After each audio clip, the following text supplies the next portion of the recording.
ಮಲ್ಲಿಕಾರ್ಜುನ್ ಮುತ್ಯ ಸ್ವಯಂ ಘೋಷಿತ ದೇವಮಾನವ. ಇದೇ ಮಲ್ಲಿಕಾರ್ಜುನ್ ಮುತ್ಯಾಗೆ ಈಗ ವಿಡಿಯೋ ಒಂದು ಸಂಕಷ್ಟವನ್ನ ತಂದಿಟ್ಟಿದೆ. ಇದೇ ವಿಚಾರಕ್ಕೆ ಸಂಬಂಧಪಟ್ಟಂತೆ ಎಫ್ಐಆರ್ ಕೂಡ ದಾಖಲಾಗಿದೆ. ಹೌದು, ದೇವಮಾನವ ಮಲ್ಲಿಕಾರ್ಜುನ್ ಮುತ್ಯಾಗೆ ಸಂಕಷ್ಟ ಶುರುವಾಗಿರುವಂಥದ್ದು.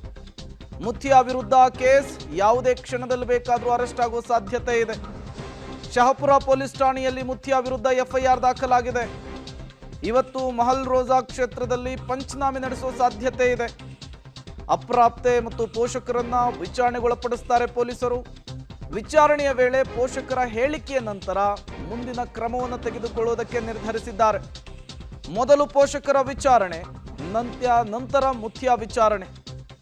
ಈ ಮೂಲಕ ಪೊಲೀಸರ ಇನ್ವೆಸ್ಟಿಗೇಷನ್ ಚುರುಕುಗೊಂಡಿದೆ. ಈಗಾಗಲೇ ಮಕ್ಕಳ ಹಕ್ಕುಗಳ ಆಯೋಗ ಕೂಡ ಎಂಟ್ರಿ ಕೊಟ್ಟಿದೆ. ಸ್ವಯಂ ಪ್ರೇರಿತವಾಗಿ ದೂರನ್ನು ದಾಖಲಿಸಿಕೊಂಡಿದ್ದಾರೆ. ವಿಡಿಯೋದಲ್ಲಿ ಅನುಚಿತ ವರ್ತನೆ ತೋರಿಸಿರೋದು ಗೊತ್ತಾಗಿದೆ ಅಂತ ಹೇಳಿದ್ದಾರೆ. ಇದರ ನಡುವೆ ಪಂಚನಾಮೆಯನ್ನು ನಡೆಸಬೇಕಾಗುತ್ತೆ. ಜೊತೆಗೆ ಅಪ್ರಾಪ್ತ ಬಾಲಕಿಯ ಪೋಷಕರ ಹೇಳಿಕೆಯನ್ನು ಕೂಡ ದಾಖಲಿಸಿಕೊಳ್ಬೇಕಾಗುತ್ತೆ. ಈಗಾಗಲೇ ಮುತ್ಯ ಸ್ವತಃ ಪಬ್ಲಿಕ್ ಟಿವಿ ಜೊತೆಗೆ ಮಾತನಾಡಿದ್ರು. ಅವಳು ನನ್ನ ಮಗಳಿದ್ದಂತೆ, ಪೋಷಕರ ಸಮ್ಮುಖದಲ್ಲಿಯೇ ನಾನು ಅವರ ಮನೆಗೆ ಹೋಗಿದ್ದೆ, ಇದೆಲ್ಲವೂ ಕೂಡ ಸುಳ್ಳು ಅನ್ನುವಂತಹ ಮಾತುಗಳನ್ನು ಆಡಿದ್ರು. ಈಗ ಪೊಲೀಸರ ಇನ್ವೆಸ್ಟಿಗೇಷನ್ ಹೇಗೆ ಸಾಗುತ್ತೆ, ಮುಂದಿನ ಬೆಳವಣಿಗೆಗಳು ಏನಾಗುತ್ತೆ ಅನ್ನೋದು ಸದ್ಯಕ್ಕಿರುವಂತಹ ಕುತೂಹಲ. ಈಗಾಗಲೇ ಅಪ್ರಾಪ್ತ ಬಾಲಕಿಯ ಜೊತೆಗೆ ಅನುಚಿತವಾಗಿ ವರ್ತಿಸಿದಂತಹ ಆರೋಪದ ವಿಚಾರಕ್ಕೆ ಸಂಬಂಧಪಟ್ಟಂತೆ ಪ್ರಕರಣ ಕೂಡ ದಾಖಲಾಗಿದೆ. ಡೀಟೇಲ್ಸ್ ಅನ್ನು ಕೊಡೋದಕ್ಕೆ ಪ್ರವೀಣ್ ರೆಡ್ಡಿ ಸಂಪರ್ಕದಲ್ಲಿ ಜಾಯಿನ್ ಆಗಿದ್ದಾರೆ. ಪ್ರವೀಣ್ ರೆಡ್ಡಿ, ಈ ಪ್ರಕರಣ, ಈ ವಿಡಿಯೋ ಮಲ್ಲಿಕಾರ್ಜುನ್ ಮುತ್ಯಾಗೆ ಸಂಕಷ್ಟವನ್ನ ತಂದಿಟ್ಟಿದೆ. ಬಟ್ ಈ ಪ್ರಕರಣದಲ್ಲಿ ಮಲ್ಲಿಕಾರ್ಜುನ್ ಮುತ್ಯ ಅರೆಸ್ಟ್ ಆಗುವಂತಹ ಚಾನ್ಸಸ್ ಎಷ್ಟರ ಮಟ್ಟಿಗಿದೆ ಅಂತ ಹೇಳಿ ಪೊಲೀಸರ ಇನ್ವೆಸ್ಟಿಗೇಷನ್ ಹೇಗೆ ಸಾಗ್ತಾ ಇದೆ ಅಂತ? ಪ್ರೇಮ್ ಕುಮಾರ್, ಮಲ್ಲಿಕಾರ್ಜುನ್ ಮುತ್ಯಾಗೆ ಈ ಒಂದು ಪ್ರಕರಣದಲ್ಲಿ ಬಹುತೇಕ ಬಂಧನದ ಭೀತಿ ಇನ್ನು ಯಾವುದೇ ಕ್ಷಣದಲ್ಲಾದರೂ ಕೂಡ ಖುದ್ದು ಮಲ್ಲಿಕಾರ್ಜುನ್ ಮುತ್ಯನೇ ಬಂದು ಏನಂದರೆ ಯಾದಗಿರಿಯ ಗೋಗಿ ಪೊಲೀಸರ ಮುಂದೆ ಹಾಜರಾಗುವಂತಹ ಎಲ್ಲ ಸಾಧ್ಯತೆಗಳು ಕೂಡ ಇವೆ.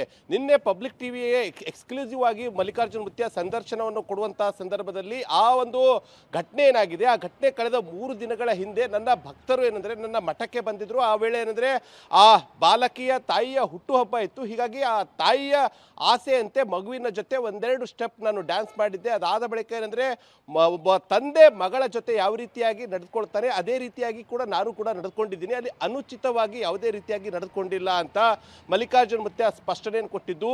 ಒಂದು ವೇಳೆ ಏನಾದರೂ ಕಾನೂನು ತೊಡಕು ಆಗಿದ್ದೇ ಆದರೆ ನಾನೇ ಖುದ್ದಾಗಿ ಏನಂದರೆ ಪೊಲೀಸರ ಮುಂದೆ ಬಂದು ಏನಂದರೆ ತಮ್ಮ ಹೇಳಿಕೆಯನ್ನು ಕೊಡ್ತೀರಿ ಮತ್ತು ಕಾನೂನು ಯಾವ ರೀತಿಯಾದಂತಹ ಸಹಕಾರವನ್ನು ಕೋರುತ್ತೆ ಅದೆಲ್ಲ ಸಹಕಾರವನ್ನು ಕೂಡ ನಾನು ಕೊಡ್ತೇನೆ, ಯಾವುದೇ ರೀತಿಯಾದಂತಹ ತಪ್ಪು ಕೂಡ ಮಾಡಿಲ್ಲ ಅಂತ ಮಲ್ಲಿಕಾರ್ಜುನ್ ಮುತ್ಯ ಅವರು ಹೇಳ್ತಾ ಇದ್ದಾರೆ.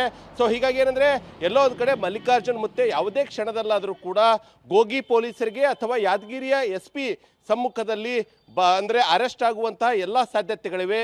ಇವತ್ತು ಮಧ್ಯಾಹ್ನ ಇಲ್ಲ ಸಾಯಂಕಾಲದವರೆಗೂ ಕೂಡ ಅವರಿಗೆ ಸಂಬಂಧಪಟ್ಟಂತಹ ಕೆಲ ಅಡ್ವೊಕೇಟ್ಸ್ಗಳನ್ನು ಬಂದು ಭೇಟಿಯಾಗಿ ಒಂದಿಷ್ಟು ಒಪಿನಿಯನನ್ನು ತೆಗೆದುಕೊಳ್ತಾ ಇದ್ದಾರೆ. ಈ ಒಂದು ಪ್ರಕರಣದಲ್ಲಿ ಏನಂದರೆ ಅನುಚಿತ ವರ್ತನೆ ಅಂತ ಈಗ ಇನ್ನು ಸೋಮಟವಾಗಿ ಈಗಾಗಲೇ ಏನಂದರೆ ರಾಜ್ಯ ಮಕ್ಕಳ ಹಕ್ಕುಗಳ ಆಯೋಗದವರು ಪ್ರಕರಣ ದಾಖಲಿಸಿದ್ದಾರೆ. ಈ ಒಂದು ಪ್ರಕರಣ ಯಾವ ರೀತಿಯಾದಂತಹ ತಿರುವು ನಮಗೆ ಪಡೆಯುತ್ತೆ ಮತ್ತು ಯಾವ ರೀತಿಯಾದಂತಹ ಸಂಕಷ್ಟಗಳು ಎದುರಾಗುತ್ತೆ ಎಂಬುದರ ಬಗ್ಗೆ ಕೂಡ ಮಲ್ಲಿಕಾರ್ಜುನ್ ಮುತ್ಯ ಏನಂದರೆ ಅವರಿಂದ ಒಂದಿಷ್ಟು ಮಾಹಿತಿಗಳನ್ನು ಪಡೆದು ಅದಾದ ಬಳಿಕ ಬಂಧನ ಆಗುವಂಥ ಎಲ್ಲ ಸಾಧ್ಯತೆಗಳಿವೆ. ಇನ್ನು ಈಗಾಗಲೇ ಗೋಗಿ ಪೊಲೀಸ್ ಠಾಣೆಯಲ್ಲಿ ಪ್ರಕರಣ ಕೂಡ ದಾಖಲಿಸಿಕೊಂಡಂತಹ ಪೊಲೀಸರು ಕೂಡ ಈಗಾಗಲೇ ಮಲ್ಲಿಕಾರ್ಜುನ್ ಮುತ್ಯ ಎಲ್ಲಿದ್ದಾರೆ ಅಂತ ಆತನಿಗೆ ಹುಡುಕಾಟ ಮಾಡೋದಕ್ಕೂ ಕೂಡ ಈಗಾಗಲೇ ಪೊಲೀಸರು ಕೂಡ ಮುಂದಾಗಿದ್ದಾರೆ. ಯಾಕಂದರೆ ಪ್ರಮುಖವಾಗಿ ಈ ಮಕ್ಕಳ ಹಕ್ಕುಗಳ ಆಯೋಗದ ಅಧಿಕಾರಿಗಳು ಆ ಒಂದು ದವರೇ ಈ ಒಂದು ಪ್ರಕರಣ ದಾಖಲಿಸಿರುವ ಹಿನ್ನೆಲೆಯಲ್ಲಿ ಇಲ್ಲಿ ಪೊಲೀಸರು ಕೂಡ ನೆಗ್ಲಿಜೆನ್ಸಿ ಮಾಡುವಂತೆ ಇಲ್ಲ.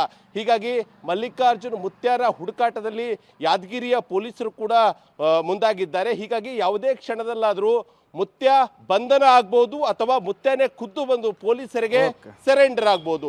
ಇವೆರಡರಲ್ಲಿ ಒಂದಂತೂ ಆಗೋದು ಬಹುತೇಕವಾಗಿ ಫಿಕ್ಸ್ ಅಂತಾನೆ ಹೇಳ್ಬೋದು. ಪ್ರೇಮ್ ಕುಮಾರ್, ಥ್ಯಾಂಕ್ ಯು ಪ್ರವೀಣ್ ರೆಡ್ಡಿ ತಮ್ಮೆಲ್ಲ ಮಾಹಿತಿಗಾಗಿ.